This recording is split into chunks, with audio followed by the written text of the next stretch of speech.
Well, hi, and thanks for joining me here in my shop this morning where I'm getting ready to crack a tough nut this morning. The tough nut, is the crackle. The crackle in this radio. Today I am committing myself. It's a rainy day, so I have lots of time available today to figuring out what is causing the crackle in this radio. So this is one of the most difficult or curious crackles I've ever confronted in a radio. I have confronted some others that have been very tricky to find out exactly what it is that's making the crackling sound. The other problem, or another problem with doing this, is the crackle is intermittent. Sometimes the radio doesn't crackle. So only while it's crackling am I able to hunt down the cause for it. So I can't be turning it on and leaving it on all the time. I've only got so many crackle minutes, I think.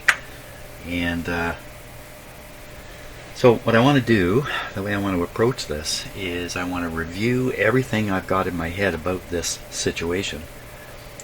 Look at the radio, look at the schematic, and then maybe even after talking my way through it, I may get a grip on something. But at this point, the only thing I can think that is causing the crackle is the tube socket itself. And that's possible. It's never happened for me, but I've heard about others encountering tube sockets, which are leaky, if you like. So exactly how to test for that and prove it, I'm not sure. Maybe I've just actually revealed what really I should be focused on next. Because what else can it be? Well, let's go through process of elimination. If I pull the tube out, there's no crackle. I put the tube in, it crackles. I put a different tube in, crackles. I listen for the crackling or the popping on the grid. It doesn't appear there to be there. I listen to it on the plate. It's certainly there. Right. I put the tube in a tube tester that has a noise, a way to check for noise. No noise. I put two tubes in this radio, both of them making crackle. Or crackle occurring with either tube in the radio, both tubes testing okay. On a tube tester, no sign of a breakdown in a tube, but I have to say, I have heard this exact kind of crackle before, and it was a tube in another radio. Exactly the same.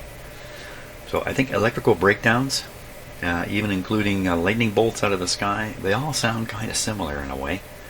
Maybe a slight variation in their sound, but so that's what makes hunting these things down so difficult. There's so many things that could just sound exactly like that. So let me switch cameras here. I have a close-up on here that we can look at. So if we just review the circuit a little bit, here's the resistor-capacitor combination that sets up the tube bias. This is the grid right here. This is the cathode connection here. The cathode connection goes to a ground terminal right here. So the cathode is grounded right to the chassis. The ground is extended on these two wires for other purposes. One of these wires comes all the way around to here. Oop, let me switch back. You can't quite see what I'm doing here. Well, maybe I can move the camera. Let's just swing this around here. There we are. So that grounding or ground wire comes right out to this terminal. So this terminal is basically attached to the chassis. On this terminal are other items seeking a ground. Here's a wire going to this coil seeking a ground, and here's a capacitor wire extension, this yellow one I put in, also just seeking a ground. That's why it's connected here. This is just a ground point. This capacitor is currently disconnected. You see the wire over here, and I had this capacitor right here instead connected. I have more or less reached the conclusion that it had to be this capacitor, but with this one connected, same crackling occurring. No change. I've also altered, it's gone now, but I did have a different resistor capacitor combination over here when I was testing the grid leak arrangement, and with that in place, the radio still crackled. So the crackle cannot be sourced from here. Okay, the crackly audio output from this tube follows this wire here. Gee, look at how close, look at that wire. Wow, it's tucked right in there, really tight. Especially under all here, underneath here. Anyway, this wire continues along. I'll just be absolutely sure I'm not... Wow, it's really tucked in there. Maybe this is the crackle. Okay, I don't want to move it too much for fear of correcting the problem without realizing I've done it. Then later there'll be no problem. I'll never know what it was that actually caused it. So the audio signal comes out of here and heads off through this coil and this onto the switch here, which you can barely see in the camera. The B plus is coming back this way. Something I was just looking on the schematic. We'll look again. The B plus comes back this way. So this guy is elevated to B plus. Could this guy be causing the crackle?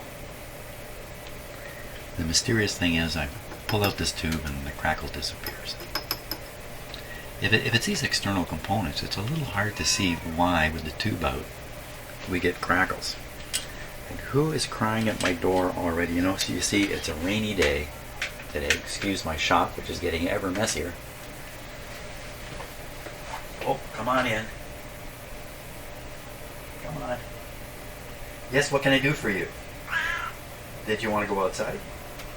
I know, but it's raining outside. I don't know where he is. Isn't he out there? Isn't he out here?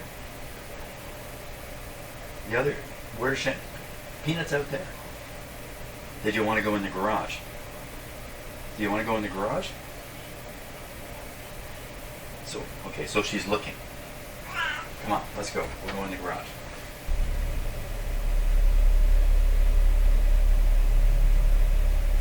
I'm quiet right now because of the low sound in here.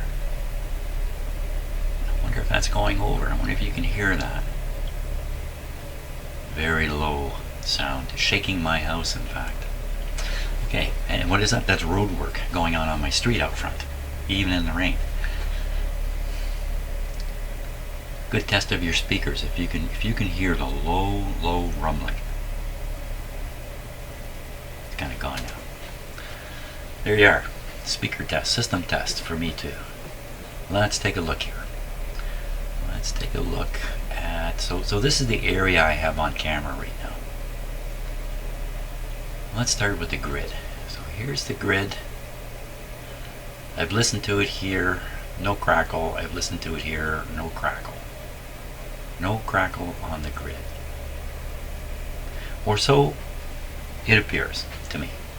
But at the same time, easily heard crackle in audio out here. See, when I'm listening on this side, I'm not usually... Well, you see, this is a funny deal. This is a RF rectifier using the grid as the rectifier, and then using it as an audio amplifier at the same time. It's really quite a little deal going on in this tube. So is it possible the crackle is here and I haven't heard it because the crackle is kind of hidden in the RF signal? No, I don't think that's possible. If there's a crackle in the RF, maybe coming from back here, I would have picked it up again and again, doing signal tracing through here, and it would certainly be apparent on the grid. But it isn't. The cathode is hard wired to the ground or the chassis, as we saw. There's no chance of a crackle that way. But we hear it here. So all the parts that are connected to the plate circuit, starting with the tube itself. I wonder if these tubes are known for this problem, and I really do have two similarly defective tubes doing the same thing. So this gets its B plus by going past this capacitor, which I showed you, which is cut free right now, and there's another one paralleled in here, through this coil, which I showed you. The wire is the one that's crushed around the tube pins here. This wire comes down to the switch that I misinterpreted early on. I'm not misinterpreting it now. Oh, shadow, please. This is the rainy day deal here in a house with cats that like to go outside. Go play with Peanut.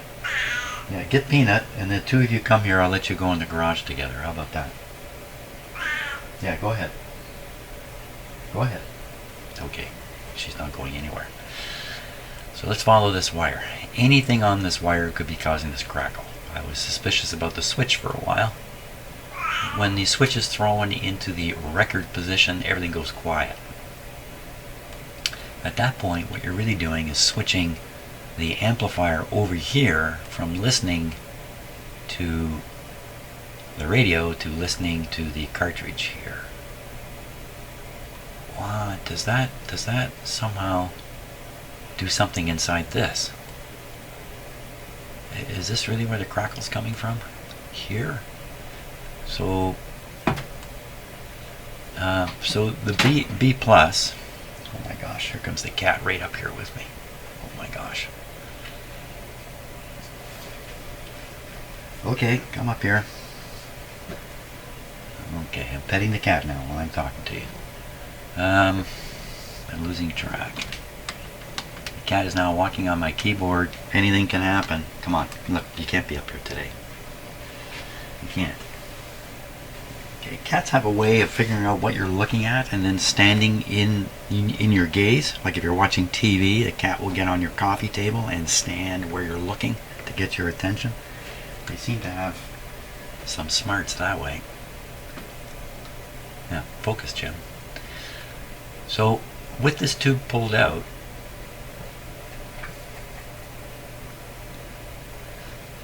if there was some kind of breakdown occurring, you'd still have B plus here. You'd still have the breakdown occurring. You'd still hear it. If pulling this tube out, you know, I'm gonna have to go after the socket. I think this is all we can do at this point. Is it's the socket, stupid, and work on the socket. I just don't see anything else here. Oh, come on, get off the keyboard, kitty. And clearly I have to go play with my cats for a little bit. So I'm going to do that. When we come back, we're going to explore that socket when I come back. Okay, let's take a look at this socket. But first, what you're hearing, that rumbling, it's that guy out front of my house there. He's out there working right now on the road. So if you can't hear it, maybe that says something about your sound system there. Okay. Pretty sure these things get picked up on my mic just fine, and they get recorded and show up on the YouTube video. Very, very, very low sound. Okay, anyway, let's get focused on this. So, how could this cause crackling? How could it cause crackling only when the tube is in the socket?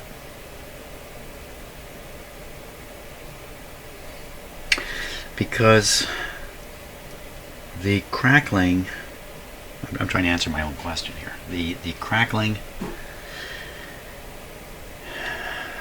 can only be heard when the tube is in.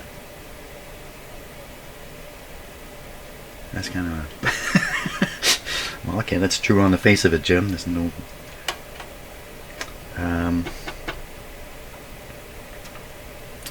what if I, so yeah, right.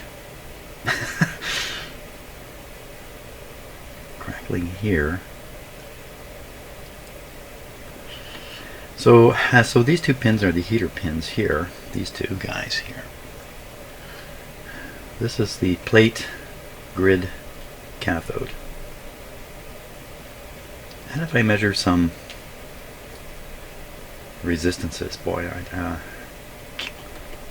this is not the kind of thing you can pick up with an ohm meter, because it's an electrical breakdown. It's an electrical breakdown. Why don't we think about that just for a minute? Maybe if I get an image in my head of what an electrical breakdown is like. I think this is just true of lightning, everything. This is how I believe it works anyway. You have two electrodes, some distance apart, and in between them is a surface. Okay, it just can't be air or whatever, it's got to be a surface. So I'm going to draw it like this.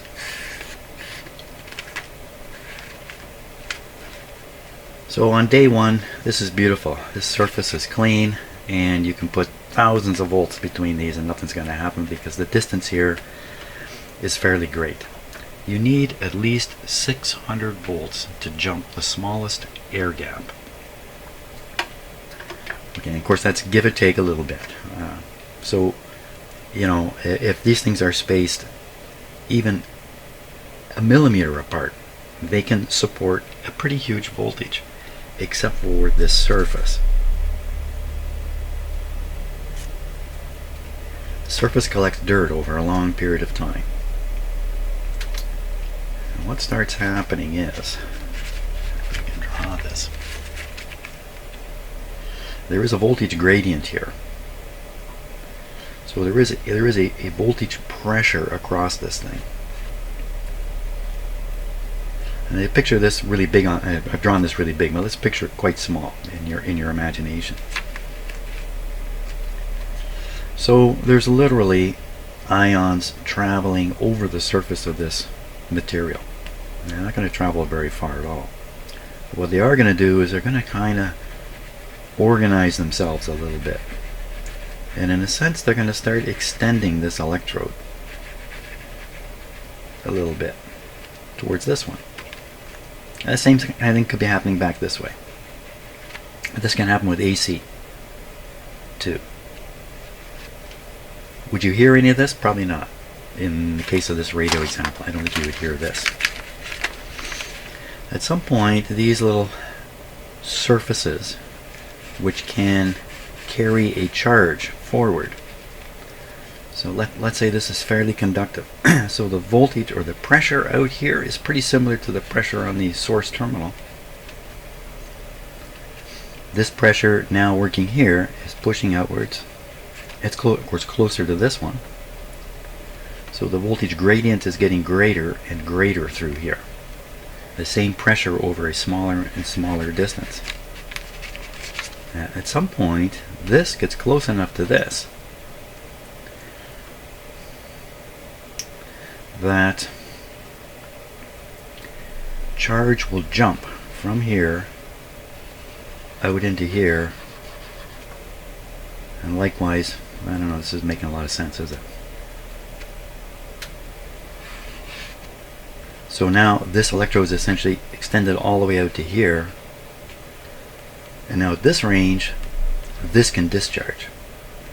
When this discharges, we hear the sound, but that's not a continuous discharge. It's a partial discharge. Some of the charge here made it out here. There's lots of resistance still in this area. This is like a carbonized path or something of that sort. A well-established low resistance path out to here. Low in terms of these charges. I mean, this could still be 1,000,000 ohms. Okay? In given time, the charge will travel down it and build up here. The moment this jumps, this charge disappears, or bleeds off if you like. And then you're at the end of this sort of long resistor, it slowly starts charging up again.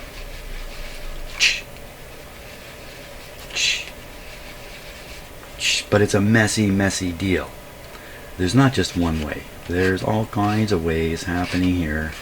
There's little charges building up, little flow of charged particles, charged whatever it is, ions building up here and there. So it's a really messy affair.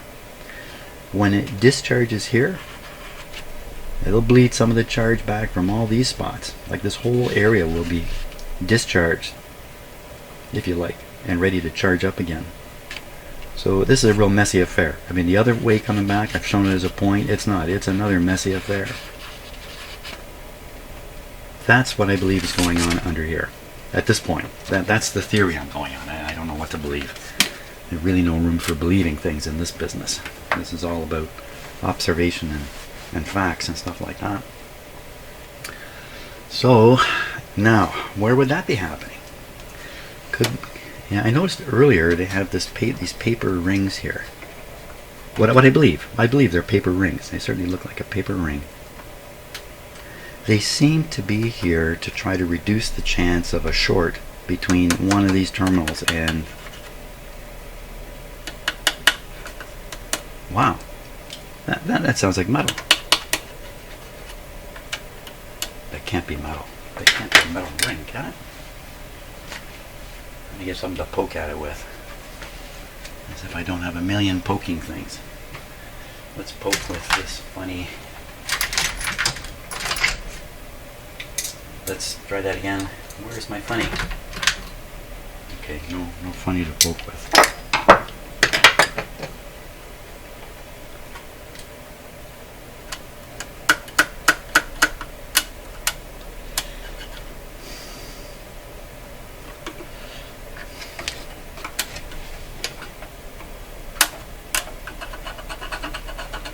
I don't think this is paper. It can't be a piece of metal. Can it? No, it can't be a piece of metal. It sure looks like it. Okay, if that's a piece of metal, I am gonna go crazy here. Let's switch cameras.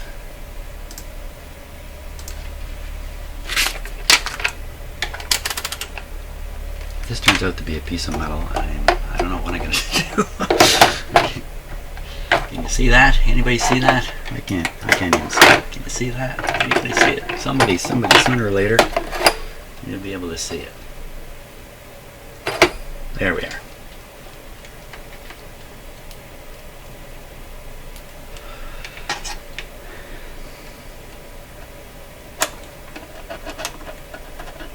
What is this material? Touching the contacts, and it's certainly not conductive.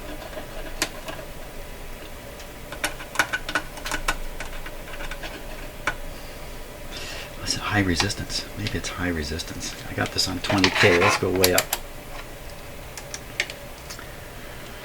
20 mega ohms isn't quite high enough. 200 mega ohms. Let's go all the way. 200 mega ohms. Now this is high enough to start seeing these carbon tracks and stuff like that, I believe. As much as this, I swear it looks like metal. It's definitely not. Okay. So what it is exactly, I don't know, but it certainly has a very curious look to it. I mean, look at the spot where I scraped it. You'd swear I'm scraping metal there. Okay, so we'll keep this in the sort of the not sure what that is category. Look, you can see when I move it, it's moving this terminal. It's right up in contact with all the terminals. How could it possibly be a piece of metal? Just trying to remove every assumption. So another thing I could do, and this would be quite involved, is put high voltage on each of these terminals relative to the chassis on the assumption that there's a leak. You know what? We haven't really looked underneath here either. Turning this radio over is a big problem. And just tip it up. You know, I can get a camera shot up under here. Yeah, let's do that. We'll use the camera to see under there. I won't flip it over. Well, there it is. There it is. I'm going to stick a tube in it.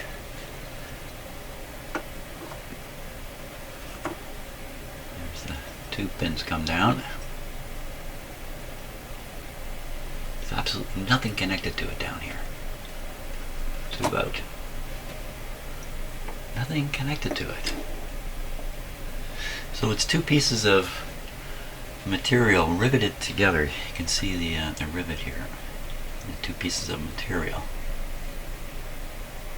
So, you know, potentially there could be a pile of dirt and stuff in between these now, after years of being there. Wouldn't flexing this, monkeying around with this, soaking it with something, I don't know what, but soaking it with something, just mechanically working this thing, wouldn't that affect all that popping if this is the source? I would tend to say yes to that. So, okay,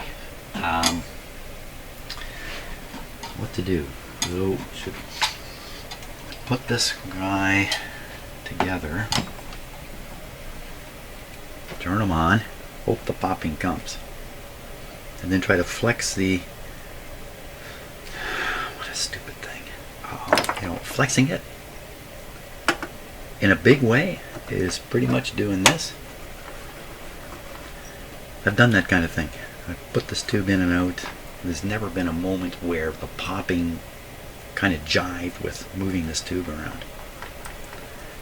I should not try to convince myself that my idea is false on that. I need to do something more direct.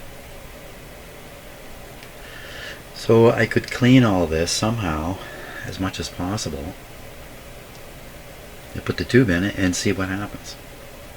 I'd much rather have the crackling going and then do something and then have the crackling disappear while I'm doing it. That would be great, but I should also hear the crackle before I do that. And what am I going to do? I'm going to hose it with water? Soapy water? That doesn't sound like a good idea. Douse it with oil? That doesn't sound like a good idea either. Vacuum the living heck out of it. That probably sounds like the first thing I should do is vacuum the heck out of that. And see what transpires. Okay, you know what? Let's put the tube in and hear the sound. Now, if it's crackling, if I turn it on and it's crackling, I have an opportunity to do what? What am I going to do? I'm going to flex this wire here, the one that goes to this coil, where it's kind of tied in really tight here. I've already moved it a bit. No use getting the signal tracer out. I've already done that kind of stuff.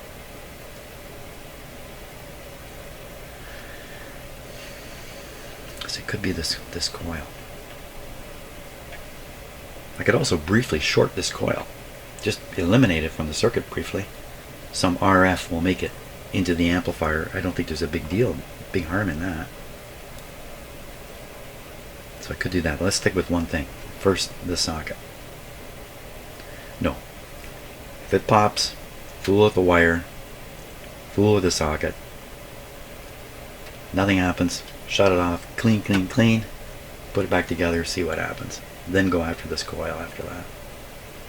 Got the plan. I got the plan. Okay. Let's implement. We're going to implement here.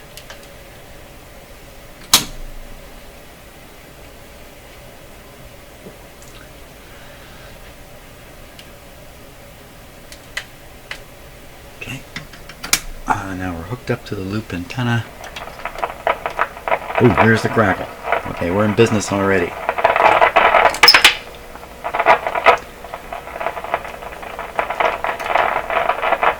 No difference. Wire.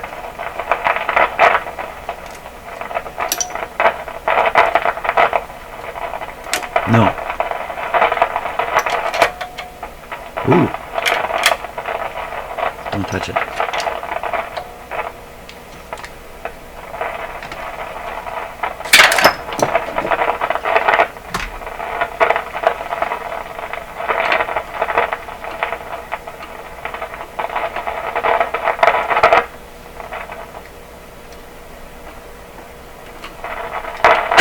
Whoa! No, I don't think that's doing anything. Okay, monkeying with the socket from underneath. All on my own here.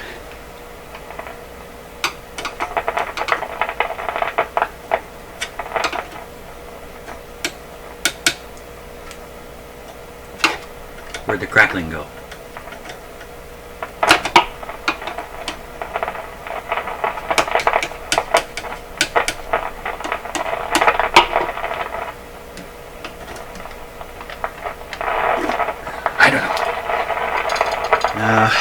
Didn't seem to do it either. Pull the tube out.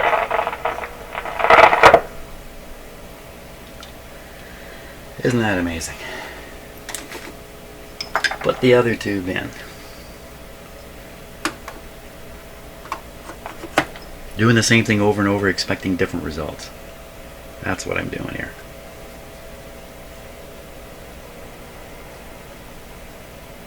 Hey, where'd the crackle go? Hey, what?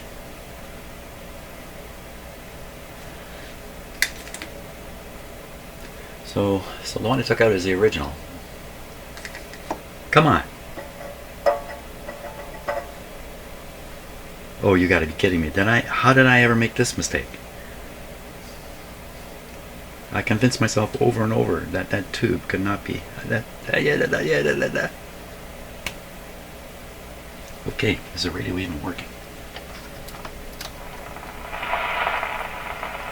Now that sounds more like antenna noise. That crackle.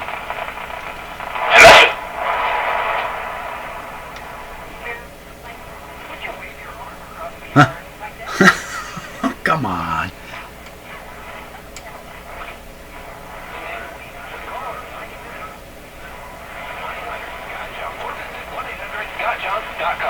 No crackling.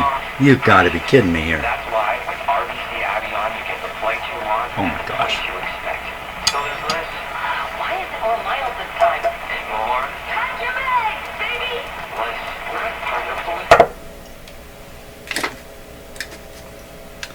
How did I make this mistake? I'm sure I put.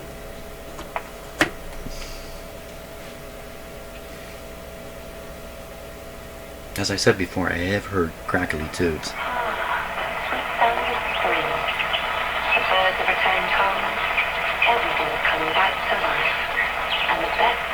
Everything's come back to life. Okay, so the crackle is gone. Coincident with me changing these tubes around. That kind of points to the socket, doesn't it?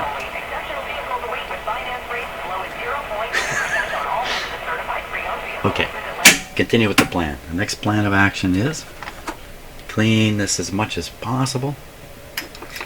Seems to me the crackle is gone already though. Okay, I'm going to make some noise here. I will vacuum that.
Okay, now, will that have made any difference? You know, I wouldn't really imagine so. The other thing about this tube is it hardly has any B plus voltage on it. It's very low. 40 volts, 50 volts. It's not like there's 300 volts in this socket. And I mentioned before, you really need 600 volts to even jump the smallest gap. Clean air gap. Over the surface, it's a whole different ball of wax. Maybe that's it. 40 volts over a terrible surface gives you that crackling. The chances are, if there is a surface that has some track on it, like this diagram I was making earlier, my very artistically done diagram, then that track's going to remain because it'll be carbonized and burned a little bit. So just vacuuming won't do it. You have to braid it away or wash it away or something. So did I make any difference here? I doubt it very much. But the problem is I'm going to put this tube in. It's not going to crack and pop. I'm going to declare success and then carry on, and 2 sessions from now, oops, kind of whacked the microphone there. 2 sessions from now, it'll be crackling again. Here we go. Predictions. Waste of time.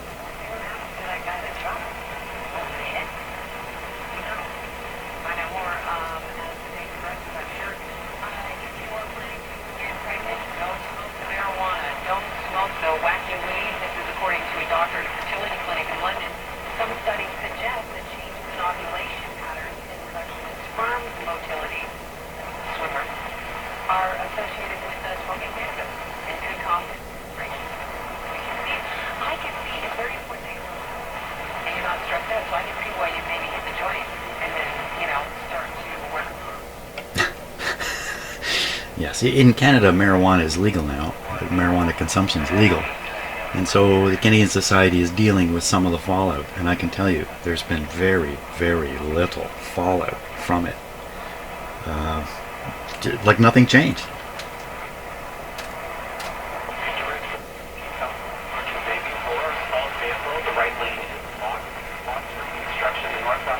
And I think I just realized what these are.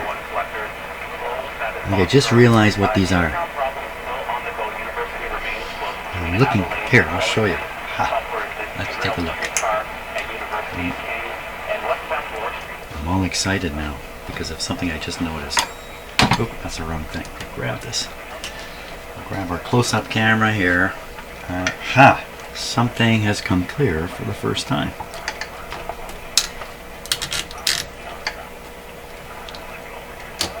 Perfect. Let's switch cameras here.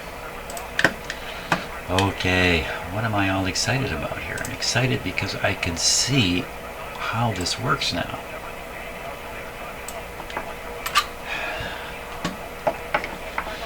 So all these little screws here that are inside the ring, right? You see them inside the ring here. There's 4 sets. 1, 2, 3, 4. Look, they're kind of pointing back at the, not that tube, this tube, this tube, and this tube. Kind of pointing right at the tubes they're involved in.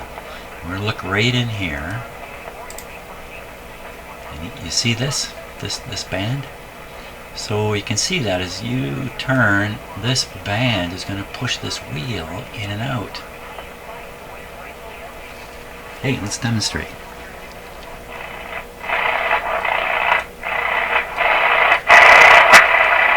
Let me turn this down.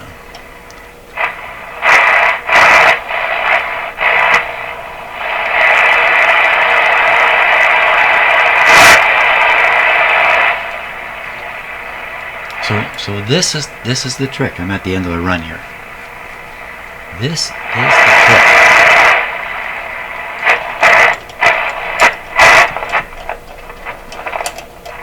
Oh my gosh.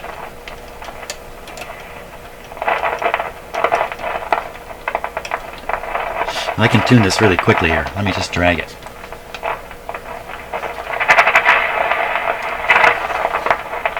Okay. I saw that one move. Let's watch this other one. What's with all that crackling?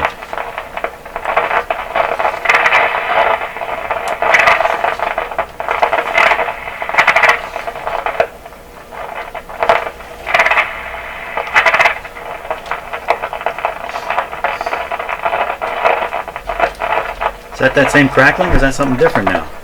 Where are we at here?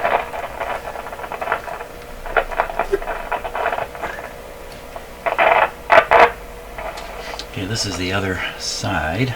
Just a sec. Let me get it focused a little better. Come on. Okay, tuning the radio.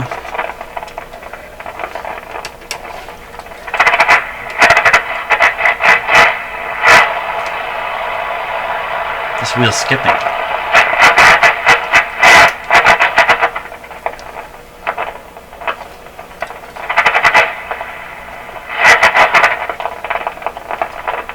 Oh boy. Okay, now, what's with all the popping here? Well, let's just stop for a minute. How come all the popping stopped right away? This thing was popping like crazy until I said, let's check into the popping. You know what's going on? This microphonic tube is picking up my voice. It knows what I'm playing. It's popping again. It doesn't sound like the same popping. Volume down. Volume is down. It is the same popping. Is it? I don't even know now. So, okay, let me shut this off.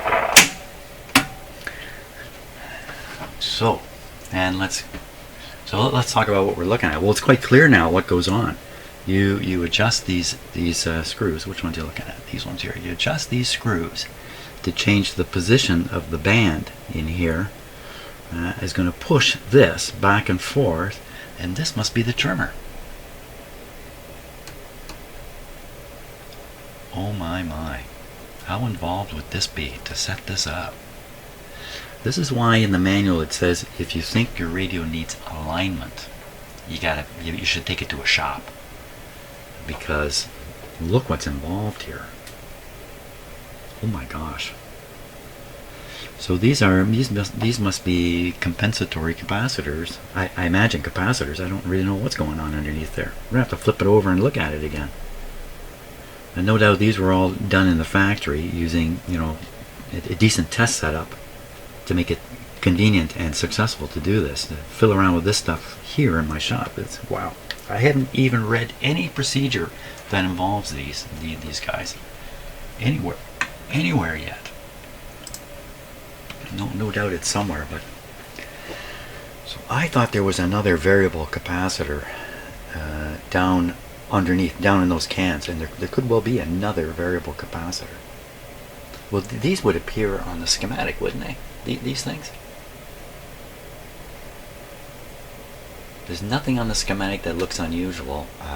They all look like typical parts, but there are variable capacitors shown with each one of these stages. Maybe this is it. What a complicated affair. I mean, this has to be done with precision. A lot of precision. I mean, that's why this is cast iron here. This all looks like a lot of cast iron stuff. Like they went for heavy duty to get consistent, strong mechanical results out of this thing here. What a monster. Who came up with this? You gotta imagine when the first design engineer came up with this and showed it to the other guys, they must have looked at it and gone, are you nuts? This is how you're gonna do it? Yeah, nuts. Wow, okay, so this is far and away completely different from anything else I've ever seen. This is obviously a one-of-a-kind radio. Now, okay, so now I think I figured out all about this. We have the crackling coming back kinda stronger than ever. Kinda. After fiddling around. And it went totally away when I changed the tubes around. That's fiddling around with the socket some more. So I'm going to take a long shot here. No, I'm not. I was going to say I'm going to load it with WD-40, but the actual material that the socket is made out of is the kind of thing that will absorb WD-40. And it might end up even in a worse case scenario here. What else could I do? What else can I can heat it up. How's that going to help? That's not going to help. I could remake all these connections with the soldering iron. I don't think that's going to help. I've already done the critical ones. Wash it. Like really, soap and water wash that thing. Just let the water go right through it. Like really nail it with water and soap. You have a soap residue in the end, unless you rinse the living heck out of it. By then I'll be splashing water everywhere. I mean, it's pretty hard to hose that one thing without getting water everywhere. What can I do? Replace the socket. Well, that's out of the question. Take the socket out, do something to it, put it back in. No, to me, that's guaranteeing another problem. Get a powerful, blow powerful air into it. Try to blow away whatever's in there. Oh man. The blow away thing is the opposite of the vacuum thing. It's pretty harmless. That's possible.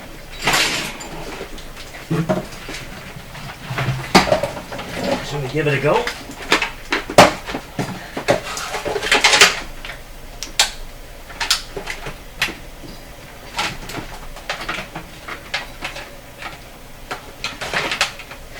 Let's give it a go.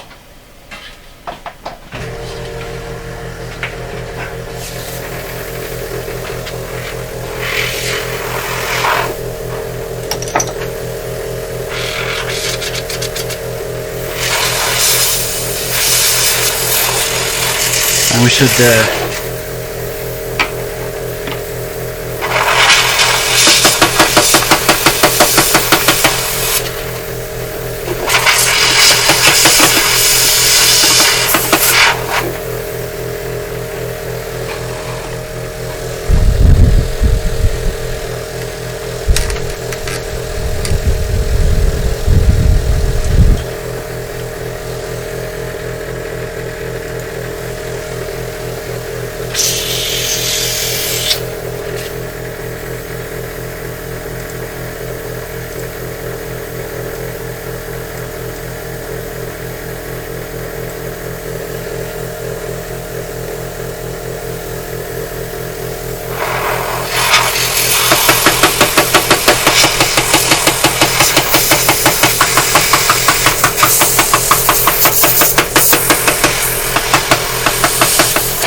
Aha! Oh ho ho!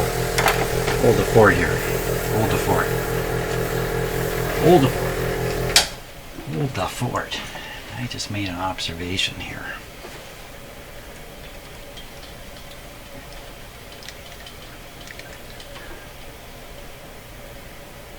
See the white material at the base of that pin. This one. See the white material?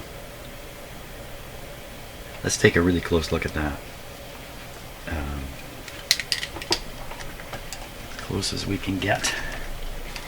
Just 1 second here while I struggle with my camera. I'm too excited now.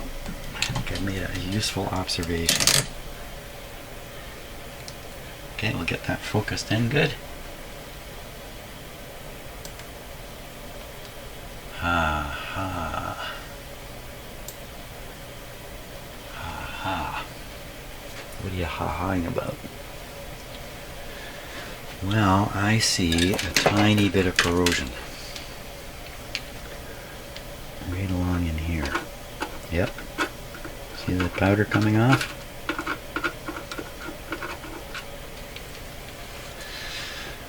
So, that tells me moisture has been here in a sufficient amount to cause this. Now, just look over here. That terminal doesn't have any, and that one doesn't have any at all. Clean as a whistle. These guys are all pretty clean. Not that one. So that material there is going to be some kind of metal salt. Could be from the solder. This could be rosin debris, a little bit of rosin debris. I don't think so. I think it's corrosion. And this material is probably conductive. Remember when I showed the partial discharge diagram?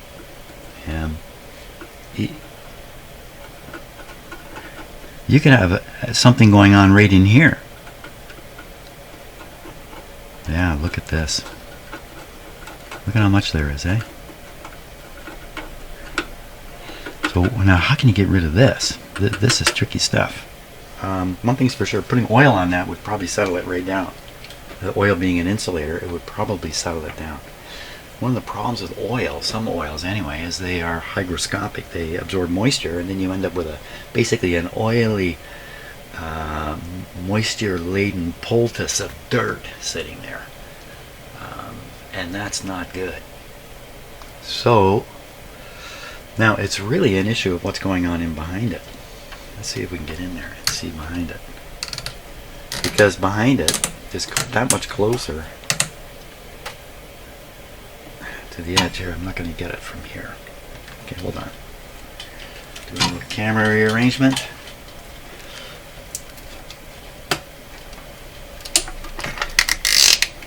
Oh boy, that's a long ways.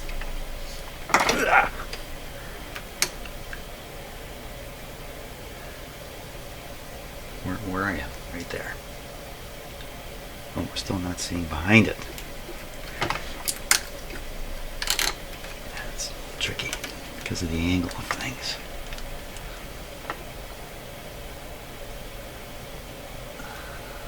Okay, you're seeing behind it there. Let me get it focused just a little better. We need a little more light. Nothing. It's clean. That's weird, eh? You'd think whatever's happening would be happening all the way around it. That's really surprising. So, crud on the front. And that, now, can I prove that this stuff is conductive here? Well, that's an interesting question. Let's see. You know, it's going to be ever so slightly conductive, and it's a little like one of those early detectors, the carbon tube detector, where you have carbon particles, and the mechanical arrangement of the carbon particles is important in the conductivity of the tube, whose name I cannot think of right now.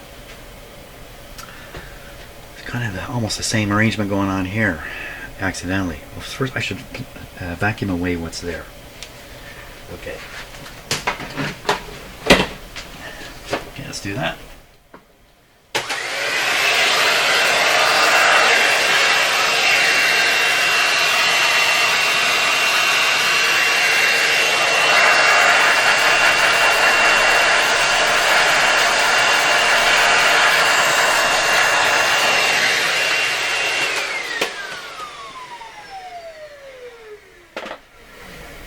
Okay, so that's just getting loose, getting rid of the loose powder. So, you know, this is going to be like this. This guy is 2 sandwiched pieces, and this powder is almost certainly in the meat in the sandwich. How am I going to get the meat out of the sandwich? That's a toughie. So we can't get the meat out of the sandwich. What can we do here to try to fix this guy? Oil him up. Literally drip some oil in there. Wow. What kind of oil? Well, WD-40 would be the preferred oil. And WD-40 is meant to drive away moisture. So we're going to give it a shot here.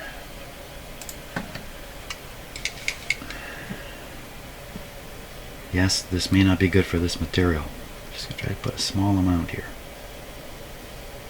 I mean, we don't know that this is really the problem.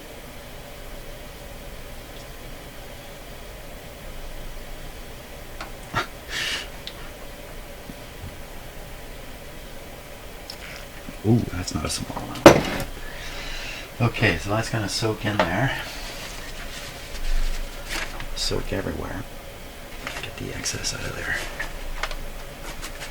So I give this like a 5% chance of ending our problems. We take some time for that oil to kind of travel in there and penetrate and interfere with the electrical path that I suspect is in there. Crazy. It's crazy. It's all crazy stuff.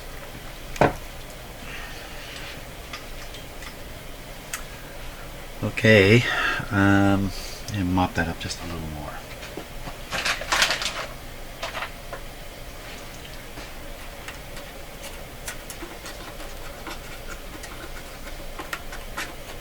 And this is part of the cleaning process.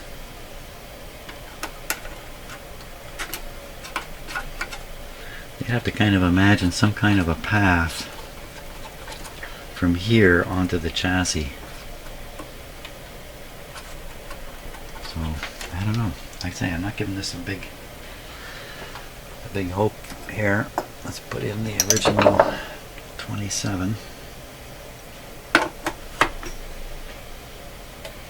Ready again? Here we go. I'm committed to finding this problem today.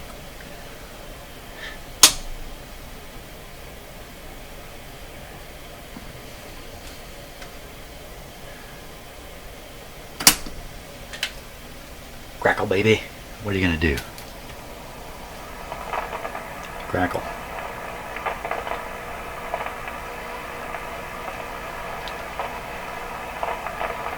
Okay, is it the same crackle? I pulled this tube out.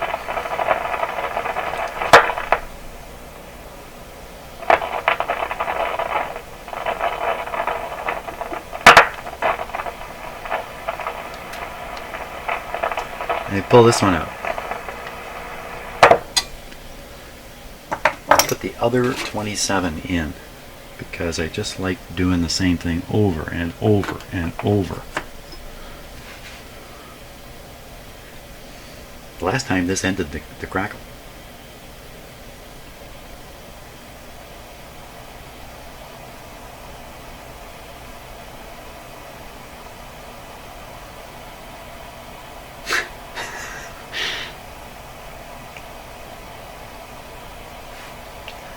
Yes, I chuckle. Last time when I put the original tube back in, the crackle didn't come back after this. Boy, it really is screaming the crackle is the tube. That's a problem. That's really sensitive. And what'll happen is the speaker will shake things enough to shake this tube, to shake its sound into this tube, and it will be amplified, and it's a feedback loop. Crackle completely gone. You heard it. You saw it. Completely, utterly gone.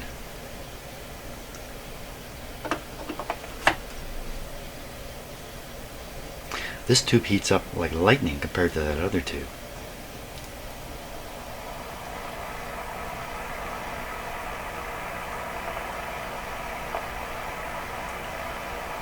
I heard a little pop.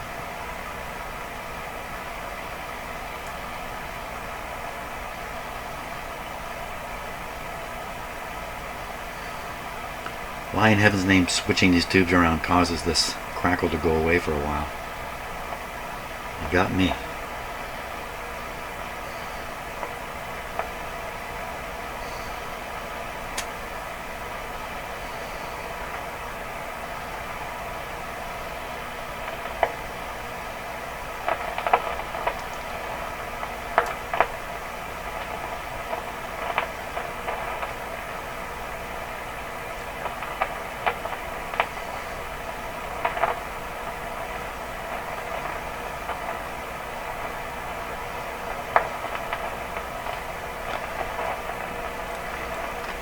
Now the reason the tube would crackle is exactly the same as that diagram I made. It's just something going on inside the tube.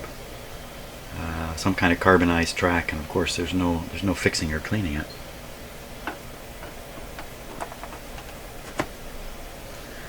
I mean, the reason I doubted it was the tube was I was sure I heard this tube do the same thing. But now?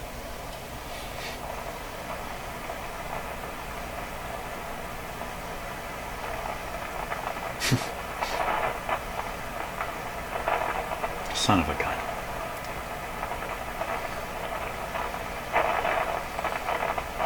Oh, man.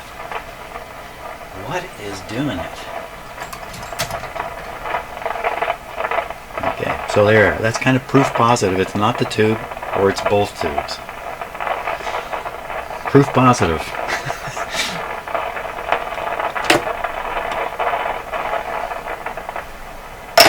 Oops. So that's the plate terminal. Nothing.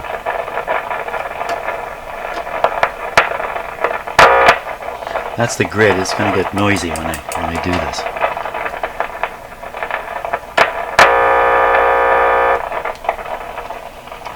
Heater. Can it possibly be the heaters? I don't want to wiggle these too much and short them to the chassis or something.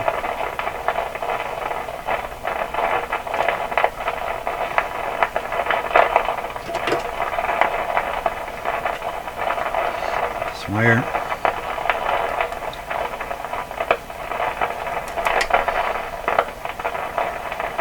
No.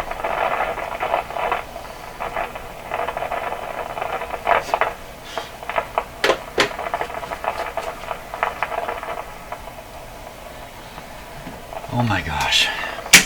The only conclusion I can reach at this point is I have two 27s that have the same internal fault.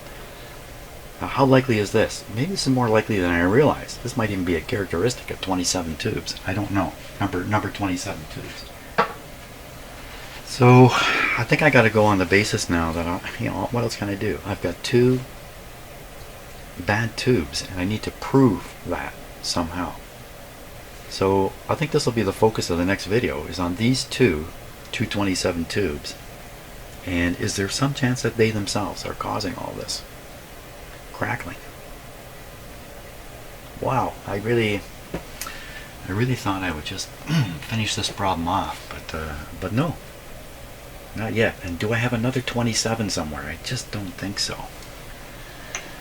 I have to go look even harder. Well, thanks for watching to this point. I'm sorry that we're kind of stuck on this, but it is what it is. And yeah, it is what it is. I'll see ya.